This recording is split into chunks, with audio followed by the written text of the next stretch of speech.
संधारित्रों का संयोजन।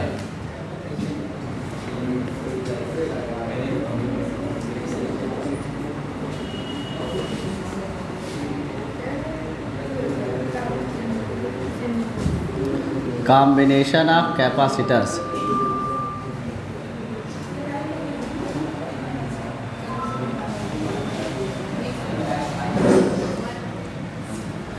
देखो इस संयोजन में पहले तो ये जान लो कि इस संयोजन में पढ़ना क्या क्या। कल भी बताया था, एक बार आज फिर से बता दे रहे हैं। जब संयोजन करते हैं ना तो दो प्रभाव होता है, वो दोनों प्रभाव हमें पढ़ने हैं।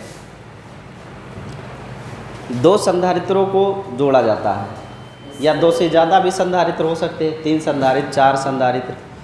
जो आपको हमने पहले दिन बहुत सारी आकृतियाँ दिखाई थी, प्लेटें दिखाई थी, उस पर देखो सैकड़ों संधारित्र लगे होते हैं, बट उनका अपना एक ऑर्डर होता है, कोई पर्पज़ होता है ना। संधारित्रों को क्यों जोड़ते हैं, क्या मतलब होता है, जोड़ने से क्या फ़ायदा है?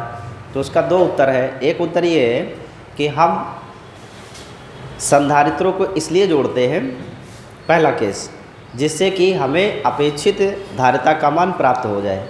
जैसे मान लो हमें किसी सर्किट में चाहिए 100 माइक्रोफैरड का कैपेसिटेंस, तो उस 100 माइक्रोफैरड के कैपेसिटेंस के लिए एक कैपेसिटर लगाओगे तो बड़ा हो जाएगा, उसकी जगह छोटे छोटे 2 या 3 कैपेसिटर लगाते हैं। एक तो ये, और दूसरा 2 या 3 कैपेसिटर होने से जो करंट का फ्लो है वो अच्छे से मेंटेन रहता है, धारा प्रवाह बना रहता है। दूसरा उद्देश्य ये है, संधारित्रों को जोड़ने से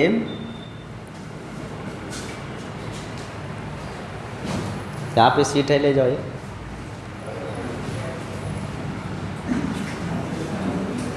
चलो, तो पहला ऑर्डर आप हेडिंग लगा लीजिए जरा, सीरीज कॉम्बिनेशन, श्रेणी क्रम, श्रेणी क्रम, श्रेणी क्रम संयोजन, सीरीज कॉम्बिनेशन।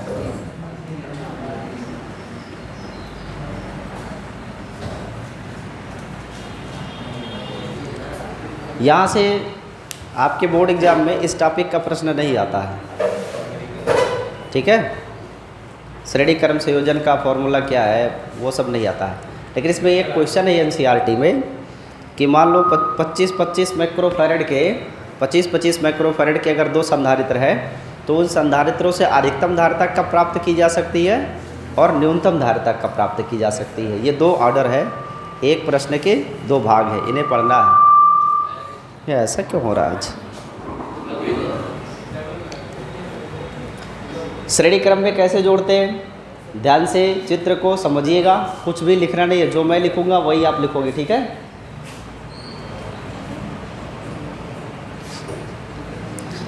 देखो 2 कैपेसिटर लेते हैं, पहले बिल्कुल प्रैक्टिकल वैल्यू चित्र में बना के दिखाता हूँ, फिर उसके बाद इसका रे डायग्राम बनाएंगे। कल भी बनाया था, आज पुनः बना रहे हैं। मान लो एक कैपेसिटर ये है और ये दूसरा कैपेसिटर है, दोनों कैपेसिटर की धारिताएं अलग अलग हैं।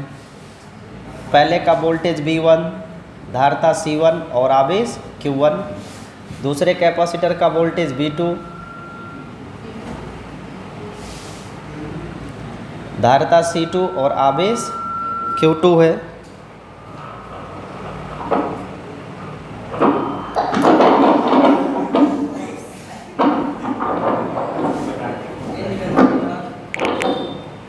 ठीक है, B1 C1 Q1, B2 C2 Q2, ये दोनों संधारित्रों की अलग अलग धारिताएं हैं।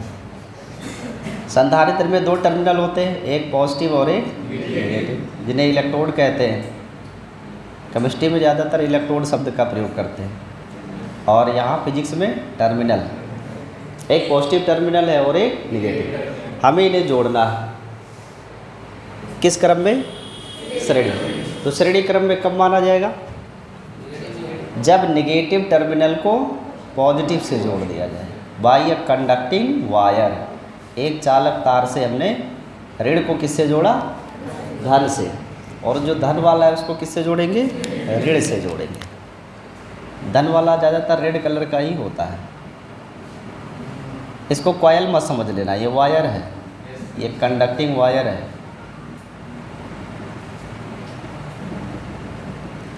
तो हमने देखो दो कैपेसिटर जोड़ दिए और ये दोनों कैपेसिटर किस ऑर्डर में दिख रहे हैं? श्रेणी में है।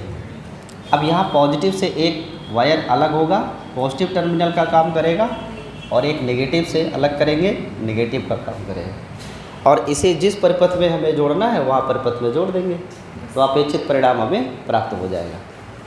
शुद्ध हिंदी का भी प्रयोग किया जाए तो भी आपके लिए कष्टदायी है, वो भी नहीं समझ में आएगा, ठीक है। इसलिए बहुत व्यवहारिक भाषा का उपयोग करके हम आपको पढ़ा रहे हैं।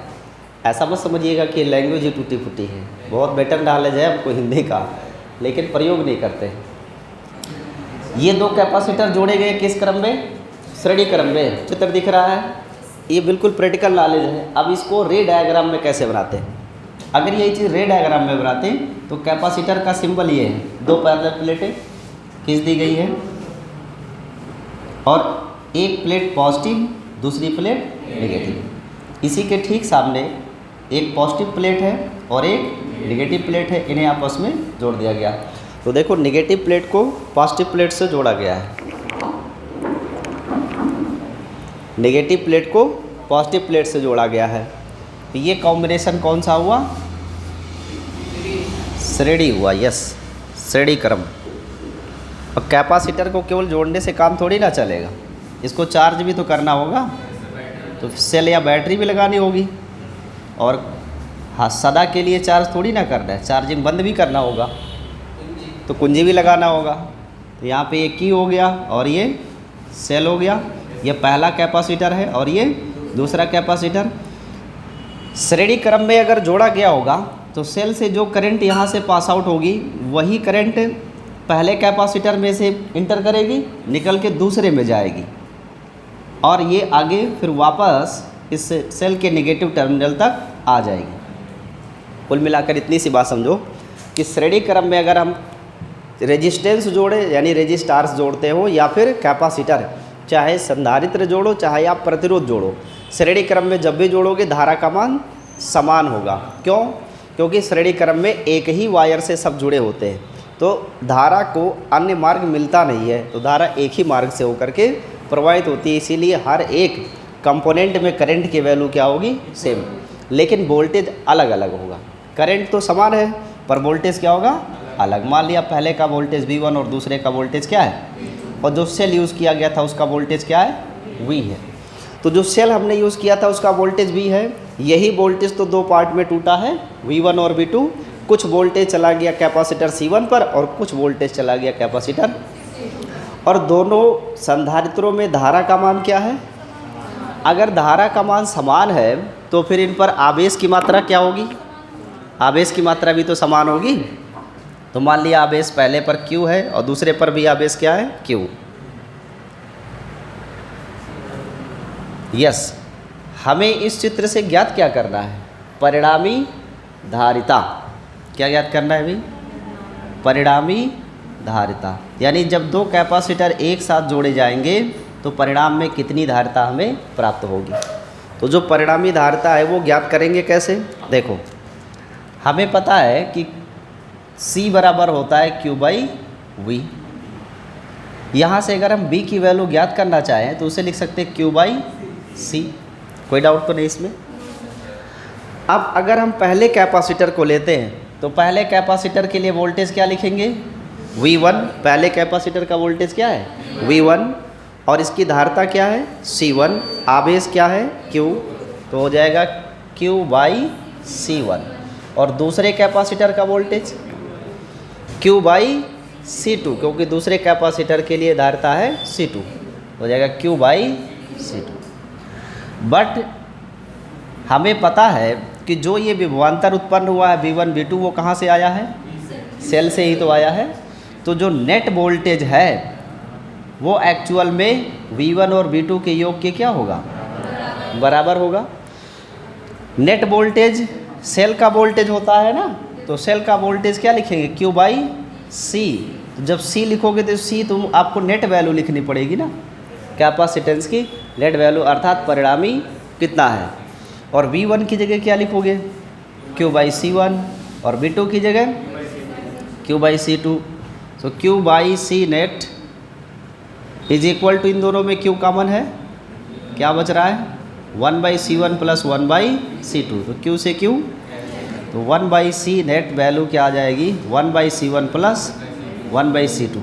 यानी दो संधारित्र अगर श्रेणी क्रम में जोड़े गए हो, दो संधारित्र अगर श्रेणी क्रम में जोड़े गए हो तो इनका परिणामी धारिता का मान 1/C1 प्लस 1/C2 से ज्ञात करेंगे। अगर यही चीज़ संधारित्र की जगह प्रतिरोध होता तो हाई स्कूल में पढ़े हो ना, प्रतिरोधों का संयोजन, कॉम्बिनेशन ऑफ रेजिस्टार्स। तो जब ये रेजिस्टेंस होता तो रेजिस्टेंस के लिए क्या लिखते, श्रेणी क्रम में रेजिस्टेंस R बराबर R1 प्लस, लेकिन धारिता इसका जस्ट क्या है, उल्टा है। धारिता 1/C बराबर 1/C1 प्लस 1/C2 होता है। इसे और अधिक सॉल्व करते हैं, कैसे? अगर मान लो हमारे पास कैपेसिटर की संख्या बढ़ के 3, 4 डॉट डॉट n हो जाए तब। यहाँ तो दो ही कैपेसिटर है ना, ज़रूरी नहीं दो ही हो, 10 भी हो सकते हैं। ज़्यादा कैपेसिटर हो जाए, 2 से ज़्यादा, तब क्या करेंगे, तो यही फॉर्मेट आगे बढ़ा देंगे। कैसे? 1/C net is equal to 1/C1 plus 1/C2 plus 1/C3 plus dot dot 1/, जितने कैपेसिटर रखेंगे सबकी कैपेसिटेंस वैल्यू को हम इन्वर्ट करके आपस में जोड़ देंगे।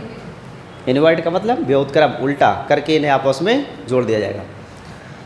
हम सिर्फ दो की बात कर रहे हैं, ध्यान देना। ये दो कैपेसिटर है, दोनों की कैपेसिटेंस है, इसको हम ज्ञात करना चाहते हैं। फाइनल रिजल्ट क्या है, एलसीएम लेना होगा C1 C2 का, तो C1 C2 का एलसीएम क्या होगा, C1 इंटू, और जब गुणा करके लघुत्तम ज्ञात करते हैं तो क्रॉस मल्टीप्लाई करना पड़ता है। C1 एक कम C1, C2 एक कम C2, अर्थात हो जाएगा C1 प्लस। इसका अगर हम व्युत्क्रम करें तो नेट वैल्यू रेजिस्टेंस की, सॉरी कैपेसिटेंस की क्या आएगी, C1 into C2 by C1 plus C2। यही है परिणामी धारिता का सूत्र। लेकिन ये तब लागू होगा जब कितने कैपेसिटर हो, सिर्फ दो कैपेसिटर हो, तो हम ऐसी स्थिति में नेट वैल्यू ज्ञात कर सकते हैं C1 इंटू C2 बटे C1 प्लस C2। एग्जाम्पल के लिए मैं बताता हूँ यहाँ पे एक क्वेश्चन। मान लो आपको ऐसे चित्र दे दिया गया और इस चित्र में एक सेल है, एक की है, और आपको बोला गया कि जो पहला कैपेसिटर है C1 वो 5 माइक्रोफैरड का है और दूसरा कैपेसिटर 3 माइक्रोफैरड का है। ऐसा ना करो, 10 लिखो, 10 माइक्रोफैरड का, ठीक है। पहला कैपेसिटर कितने माइक्रोफैरड का, 5, दूसरा कितने का है, 10। दोनों किस क्रम में जुड़े हुए हैं, श्रेणी में, ऐसा आप देख पा रहे हो यहाँ पे। अब मान लेते हैं जो यहाँ सेल लगी है वो कितने वोल्ट की है, 5 वोल्ट की। आपसे पूछ लिया कि कैपेसिटेंस की नेट वैल्यू क्या है। ऐसे चित्र बना हुआ है, नेट वैल्यू कैपेसिटेंस की पूछी गई है, तो कैसे ज्ञात करोगे आप, हो जाएगा नहीं, ज्ञात कैसे करेंगे। देखो श्रेणी क्रम में अगर दो ही संधारित्र है तो C1 इंटू C2 बटे C1 प्लस C2 डायरेक्ट लगा देंगे। तो यहाँ पे C1 कितना है 5, C2 कितना है 10, तो वैल्यू क्या लिखेंगे, 5 गुणे 10 बटे 5 प्लस 10, तो आएगा 50 बटे 15, 5 से कट कर देंगे तो 10 बटा 3। आंसर माइक्रो फैरड में ही आएगा। क्यों?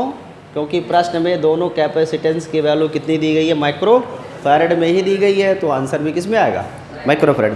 तो ये कॉम्बिनेशन कौन सा है। अब एक प्रश्न का उत्तर दीजिए आप। एक तो आपको मैंने थ्योरी भी पढ़ा दिया, एक उदाहरण भी दे दिया। अब आपसे अगर हम पूछें कि दो संधारित्रों को श्रेणी क्रम में जोड़ा जाए तो धारिता का मान अधिक मिलेगा या कम मिलेगा। श्रेणी क्रम में धारिता का मान बढ़ता है या घटता है, घटता है। आप इसको देख सकते हो। पहला कितने फैरड का है, 5 माइक्रोफैरड, दूसरा, और दोनों को जोड़ के जो परिणामी आया वो 10 बटे 3 का मतलब 3.3 माइक्रोफैरड हुआ ना। तो जो परिणामी आया वो इस किसी एक कैपेसिटर की कैपेसिटेंस से भी कम है कि नहीं।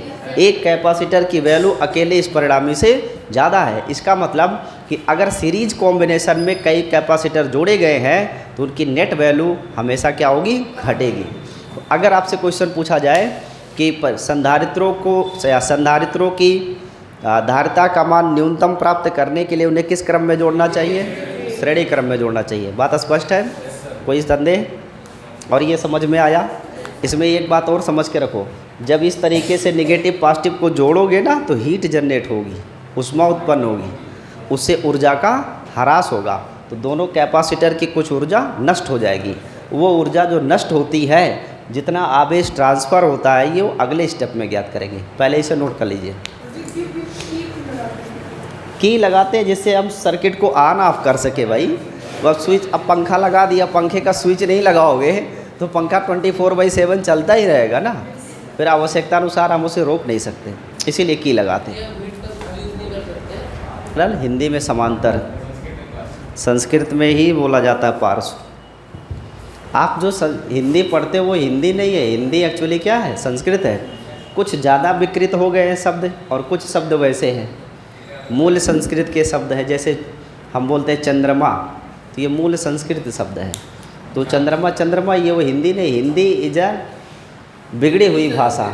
आप संस्कृत, हिंदी संस्कृत की बिगड़ी हुई भाषा है, इसीलिए इसमें आपको तत्सम तद्भव मिलता है। तत्सम मतलब एकदम वैसा जैसे संस्कृत में हो, उसे तत्सम कहते हैं। तद्भव किसे कहते हैं? जिसका उद्भव हुआ हो, जो संस्कृत से जिसका उद्भव हुआ उसे तद्भव कहते हैं। ये कॉम्बिनेशन कौन सा करना है? Parallel combination. पैरेलल बनेगा कैसे? देखो, पैरेलल कॉम्बिनेशन बनाने के लिए हम इस टर्मिनल को ऐसे जोड़ेंगे,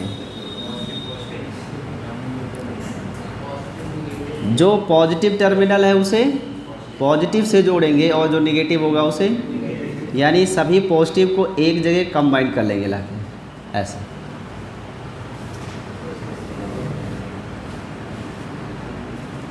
और नेगेटिव को एक जगह लाके कंबाइन करेंगे, तो यहाँ पे एक सिरा बन जाएगा नेगेटिव और एक सिरा हो जाएगा पॉजिटिव। ये टर्मिनल की भांति व्यवहार करेगा। दोनों कैपेसिटर के लिए वोल्टेज, कैपेसिटेंस और चार्ज, विभवांतर, धारिता और आवेश का मान क्या है? अलग अलग है। तो ये तो प्रैक्टिकल एस्पेक्ट है कि ऐसे आप सर्किट में जोड़ोगे। ये सर्किट में प्रैक्टिकली ऐसे जोड़ते हैं। इसका रे डायग्राम कैसा बनाते हैं? परिपथ चित्र। जो इसका परिपथ चित्र है उसमें एक कैपेसिटर ऐसे, दूसरा कैपेसिटर इसके पैरेलल बनाया और दोनों का पॉजिटिव प्लेट होगा और नेगेटिव प्लेट होगा। पॉजिटिव प्लेटों को एक जगह जोड़ देंगे ऐसे, और नेगेटिव को एक पॉइंट पर लाके जोड़ देंगे।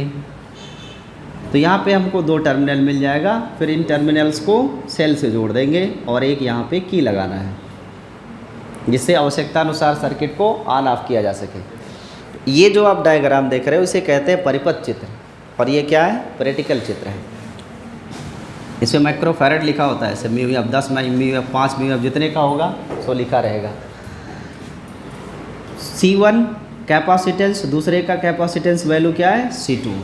वोल्टेज मान लेते हैं इस सेल की क्या है? V वोल्टेज है। जो पहला कैपेसिटर है इसके टर्मिनल वोल्टेज को क्या लिखा जाएगा? V ही लिखा जाएगा। जैसे श्रेणी क्रम में करंट की वैल्यू क्या थी? इक्वल, तो पैरेलल कॉम्बिनेशन में किसकी वैल्यू इक्वल होगी? वोल्टेज की होगी। क्यों? क्योंकि ये समान टर्मिनलों के बीच में जुड़ा हुआ है, इसीलिए वोल्टेज की वैल्यू क्या होगी? समान। तो जो फर्स्ट कैपेसिटर है उसके लिए भी टर्मिनल वोल्टेज डिफरेंस कितना है?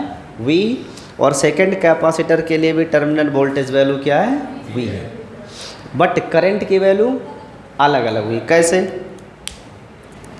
सेल से मान लो करंट आई पास आउट हुई, ये करंट यहाँ तक आई ही होगी, लेकिन जब इस पॉइंट पे आप देखोगे तो इस करंट के लिए दो रास्ते हैं, एक इधर है एक इधर है, यानी एक पहले कैपेसिटर के लिए और एक, तो कुछ इलेक्ट्रॉन पहले कैपेसिटर की तरफ चले जाएंगे और कुछ इलेक्ट्रॉन दूसरे कैपेसिटर की ओर ट्रांसफ़र हो जाएंगे।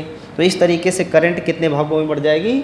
दो भागों में बढ़ जाएगी। बट दूसरे सिरे से आप देखोगे तो यहाँ से करंट I1 और करंट I2 दोनों आकर पुनः यहाँ क्या हो रहे हैं? मिल रहे हैं। तो जो इलेक्ट्रॉन यहाँ से बटे थे फिर वो यहाँ इकट्ठे हो जा रहे हैं ना, तो करंट की वैल्यू यहाँ हमको क्या मिलेगी? फिर से I। बट ये मिले कैसे? फर्स्ट पार्ट और सेकंड पार्ट को जोड़ के मिलेगा। तो सेकंड टर्मिनल तक करंट की वैल्यू हमको पुनः I प्राप्त हो जाएगी।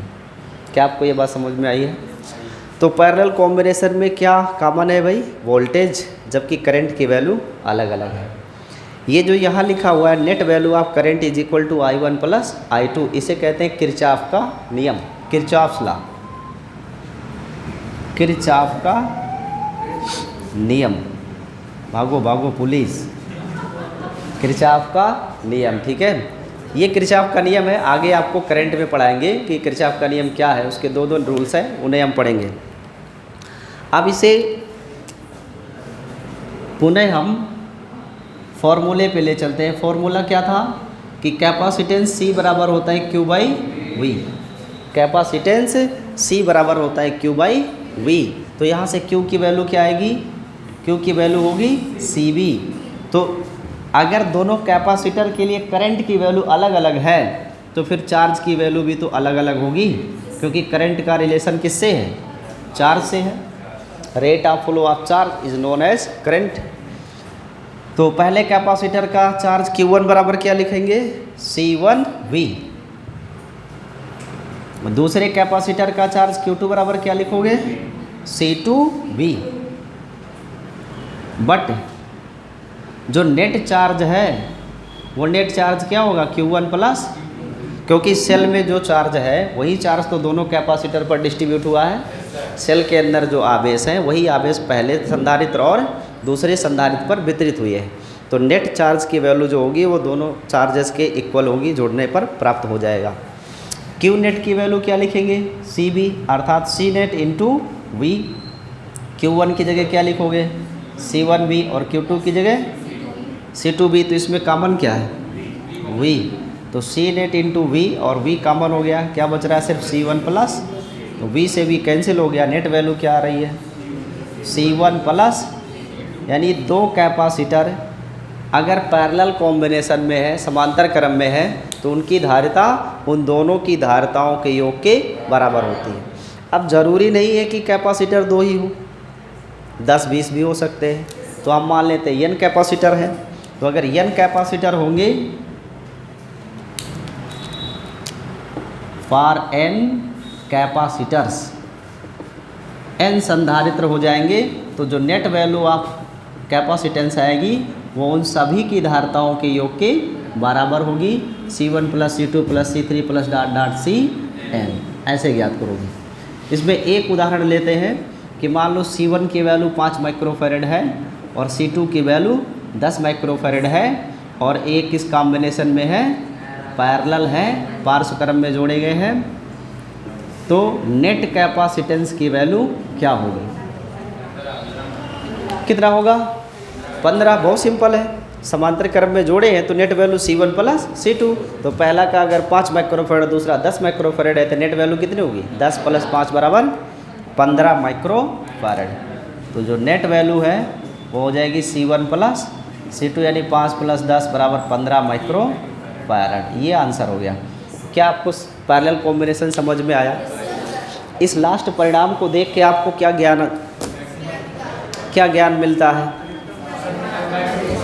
यस, समांतर क्रम में धारिता का मान क्या हो रहा है? बढ़ जा रहा है। जो धारिताएं 5 और 10 थी, अब वो कितनी मिल रही है? 15 मिल रही है। तो जब हम 2 या 2 से अधिक कैपेसिटर को समांतर क्रम में जोड़ेंगे तो धारिता का मान बढ़ेगा और श्रेणी में। अब अगर एक क्वेश्चन किया जाए कि न्यूनतम धारिता कब प्राप्त होगी और अधिकतम धारिता कब प्राप्त होगी? एकदम स्पष्ट है, ये बोर्ड परीक्षा में आता है, जो ये लाइन आपको बताएं कि मिनिमम कब होती है और मैक्सिमम कब होती है। बस जानकारी स्पष्ट है जी। C नेट का मतलब है, जैसे नेट चार्ज यहाँ से लिख रहे हैं ना, तो जब नेट चार्ज आप लेंगे तो नेट कैपेसिटेंस भी तो लेना पड़ेगा, भले ही वोल्टेज भी हो, कैपेसिटेंस तो नेट लेना होगा जी। ये सर्किट कैसे बना है परिवर्तित एक बार और बता दें? हाँ, इंग्लिश को सर्किट सिंबल बोलते हैं, circuit symbol. Yes, this is the circuit symbol and it is defined by the Kirchhoff's law. Yes, in parallel combination.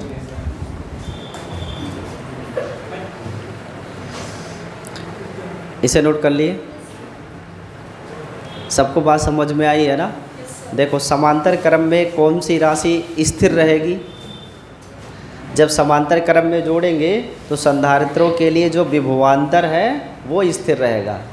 जितने भी कैपेसिटर आप जोड़ोगे सबका वोल्टेज डिफरेंस एक जैसा होगा, परंतु चार्ज की वैल्यू अलग अलग होगी। क्यों? क्योंकि करंट की वैल्यू अलग अलग है। और करंट की वैल्यू अलग क्यों है? क्योंकि जो सेल से करंट प्राप्त हो रही है यानी विद्युत धारा प्राप्त हो रही है, उस विद्युत धारा के डिवीजन के लिए दो रास्ते यहाँ पर हैं और इन्हीं दोनों रास्तों में वो धारा बढ़ जाती है, इसीलिए चार्ज की वैल्यू अलग अलग है। एक ये बात हो गई। और दूसरी बात ये हो गई कि n कैपेसिटर हो तो जैसे 2 को जोड़ते हैं वैसे 10 और 20 भी रहेंगे तो उनको भी ऐसे ही जोड़ेंगे, ठीक है।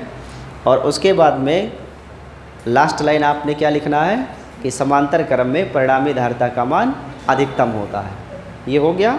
अब 2 प्रश्न करने हैं आज हमें, 10 मिनट का टाइम है, हम लोग 5-5 मिनट में 2 क्वेश्चन कर लेते हैं। तो लिखिए एग्जाम्पल नंबर 1, पहला प्रश्न लिखिए।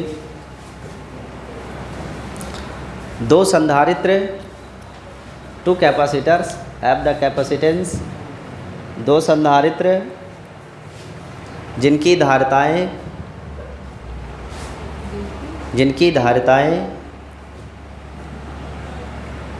2 संधारित्र जिनकी धारिताएं 20 माइक्रोफैरड तथा 25 माइक्रोफैरड है, 20 माइक्रोफैरड तथा 25 माइक्रोफैरड है के लिए अधिकतम और न्यूनतम धारिता का मान 1 मिनट के लिए संयोजन की अधिकतम और न्यूनतम धारिता का मान ज्ञात कीजिए।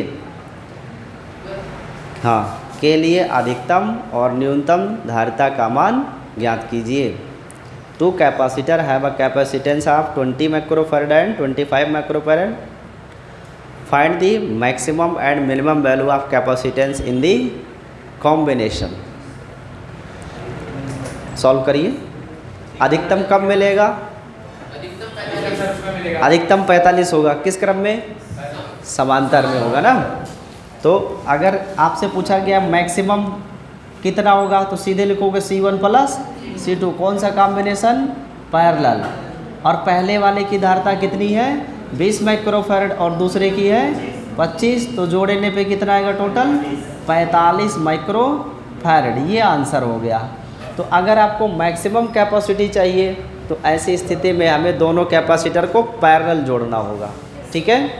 और मिनिमम चाहिए तो मिनिमम कैपेसिटेंस चाहिए तो सीरीज में जोड़ना होगा, और सीरीज का फॉर्मूला होता है C1 इंटू C2 बटे C1 प्लस C2। तो अगर हमें मिनिमम चाहिए कैपेसिटेंस तो सीरीज में जोड़ेंगे, मैक्सिमम चाहिए तो पैरेलल में। यही आपसे पूछा गया है कि अधिकतम और न्यूनतम धारिता का मान ज्ञात कीजिए। तो उससे आपको स्वतः डिसाइड करना होगा कि अधिकतम कब होगा और न्यूनतम कब होगा। C1 की वैल्यू 20 है, C2 की वैल्यू 25 है, बटे 20 प्लस 25 सॉल्व करेंगे तो 25 दूना 50 यानी 500 और बटे 45 माइक्रोफैरड। 5 से इसको काट सकते हैं, 5 दहाई 10, 5 नवा 45 यानी 100 बटा 9 माइक्रोफैरड या 11 पॉइंट समथिंग है। 11 नवा 99 तो 9.9 आ जाए, 11.9 आ जाए। यस। बट इस प्रश्न से सीखने को क्या मिली हमें कि अगर अधिकतम धारिता पूछेगा कि अधिकतम धारिता कब होगी तो उसे पैरेलल में जोड़ना है, न्यूनतम की बात करेगा तो सीरीज में जोड़ना है, ठीक है। अब एक और प्रश्न लिखिए, इसे सबने नोट कर लिया होगा। एक और प्रश्न लिखिए कि यन स्मॉल यन संधारित्रों, स्मॉल यन संधारित्रों, अभी हम ट्रांसलेट कर दे रहे हैं, अभी लिखो नहीं गलत हो जाएगा। यन संधारित्रों जिनकी धारिताएं समान है, यन संधारित्रों जिनकी धारिताएं समान है के अधिकतम तथा न्यूनतम, 2 संधारित्रों जिनकी धारिताएं समान है, 1 मिनट 2 नहीं, यन संधारित्रों जिनकी धारिताएं समान है के अधिकतम तथा न्यूनतम के अधिकतम तथा न्यूनतम धारिता का अनुपात क्या होगा? के अधिकतम तथा न्यूनतम धारिता का अनुपात क्या होगा? अधिकतम एवं न्यूनतम धारिता का अनुपात क्या होगा? ये क्वेश्चन है, आप लगाइए, इंग्लिश में लिख लीजिए जो इंग्लिश में लिखना चाहते हैं। If n capacitors have a equal capacitance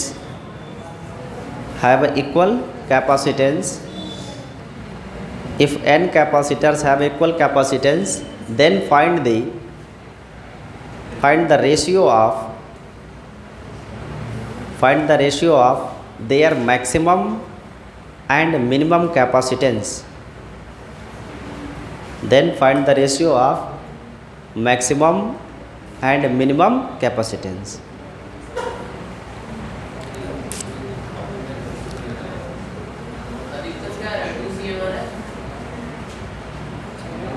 note कर लिए प्रश्न सभी लोग? देखो आप घर पे लगाइएगा, मैं यहाँ लगा देता हूँ। अन्य प्रश्न आप घर पे लगाइएगा, आपके पास कोई ना कोई पुस्तक तो होगी, उसे लगाइएगा। मैं यहाँ लगा देता हूँ क्योंकि 5 मिनट का समय हमारे पास है। देखो प्रश्न में क्या कहा गया है, कितने संधारित्र हैं? कितने संधारित्र हैं? n। डिफाइन नहीं है कि 10 है कि 20 है कि 50 है कि 100 है। n संधारित्र है, नंबर कुछ भी हो सकता है। लेकिन हमें ज्ञात क्या करना है?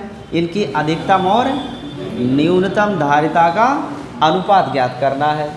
बट ये नहीं कहा है कि इन्हें सीरीज में जोड़ना है या पैरेलल में, सिर्फ इतना कहा है कि अधिकतम और न्यूनतम धारिता का अनुपात क्या है। अब अगर ये अधिकतम और न्यूनतम शब्द का प्रयोग कर लिया गया प्रश्न में, तो उससे आपको तुरंत ज्ञान हो जाना चाहिए कि अधिकतम का मतलब समांतर में जोड़ना और न्यूनतम का मतलब श्रेणी में जोड़ना। ये बात आपको तुरंत स्पष्ट हो जानी चाहिए। तो अब आगे चल के आपको अधिकतम और न्यूनतम शब्द ही मिलने वाला है, वहाँ श्रेणी समांतर नहीं मिलेगा। तो कैसे ज्ञात करेंगे, ध्यान देना। कैपेसिटर कितने हैं? कैपेसिटर्स यानी संधारित्र n है, n और सभी की धारिता क्या है? बराबर। तो पहले की C है तो दूसरे की भी C है, तीसरे की भी C है, चौथे की भी C है, ऐसे ऐसे n तक है, अप टू n। n संधारित्र ऐसे हैं जिनकी धारिताएं क्या है? समान है। हमें इनके अधिकतम और न्यूनतम धारिता का अनुपात निकालना है। और मुझे पता है और मैंने आप सबको बता दिया, ये रहस्य की बात, कि मैक्सिमम तब मिलेगा जब किस कॉम्बिनेशन में रखा जाएगा? पैरेलल। और पैरेलल में वैल्यू क्या होती है? C1 plus C2 plus C3 plus dot dot. तो यहाँ पर पहले की भी कैपेसिटेंस वैल्यू C है, दूसरे की भी C, तीसरे की भी C, ऐसे कितने पदों तक? n पदों तक। ठीक है। तो अगर 2 को जोड़ेंगे तो 2C, यही तो आएगा। 3 को जोड़ोगे तो 3C, 4 को जोड़ोगे तो 4C, 5 को जोड़ेंगे 5C, 6 को जोड़ेंगे 6C, अगर n को जोड़ेंगे तो nC। तो ये n कैपेसिटर जोड़े जाएंगे तो इसकी वैल्यू क्या आएगी? n इंटू C आएगी। तो जो मैक्सिमम कैपेसिटेंस वैल्यू है वो कितनी आ रही है? n into C। किस कॉम्बिनेशन में है? पैरेलल, तभी तो मैक्सिमम मिलेगा। अब अगर मिनिमम चाहिए तो